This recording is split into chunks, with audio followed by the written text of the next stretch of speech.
जी, तो इस वीडियो में हम फुटर के बारे में सीखेंगे कि फुटर क्या होता है और किस तरह इसको इस्तेमाल किया जाता है डॉक्यूमेंट में। तो इससे पहले आप इंसर्ट में जाएंगे और इंसर्ट में फुटर मौजूद है, इसमें जाएंगे और नंबर ऑफ डिज़ाइन जो हैं वो आपके पास आए हुए हैं। आप इसमें से कोई सा भी डिज़ाइन जो है वो सिलेक्ट कर सकते हैं। फॉर एग्जाम्पल मैं ये सिलेक्ट करती हूँ पेज 1 of 1, ठीक है। तो ये फुटर जो है ये आ गया है, आप इसको अपनी मर्ज़ी से जो है वो चेंज भी कर सकते हैं।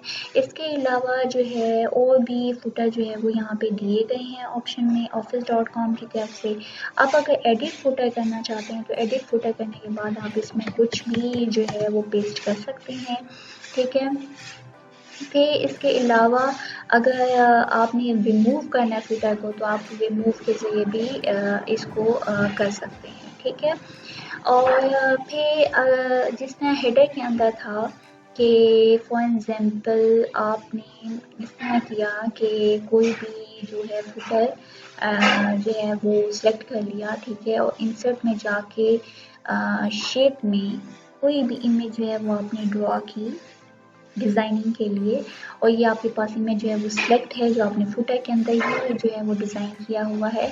अब फुटर के अंदर जाके save selection to footer gallery miss कर देंगे, तो इस वजह से आपके पास जो है का एक डिज़ाइन जो है वो फुटर के नाम से सेव हो जाएगा। अब फॉर एग्जांपल मैं दिखाने के लिए इसको डिलीट कर देती हूँ और इसको जो है बल्कि मैं इस फुटर को जो है रिमूव कर देती हूँ, ठीक है। अब हमारे इस डॉक्यूमेंट में कोई फुटर मौजूद नहीं है।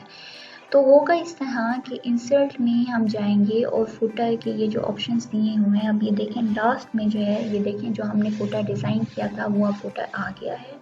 तो इस तरह से हम अपनी डॉक्यूमेंट में फुटर जो है वो ऐड कर सकते हैं, उसको एडिट कर सकते हैं, नया फुटर बना भी सकते हैं और इसको रिमूव भी कर सकते हैं।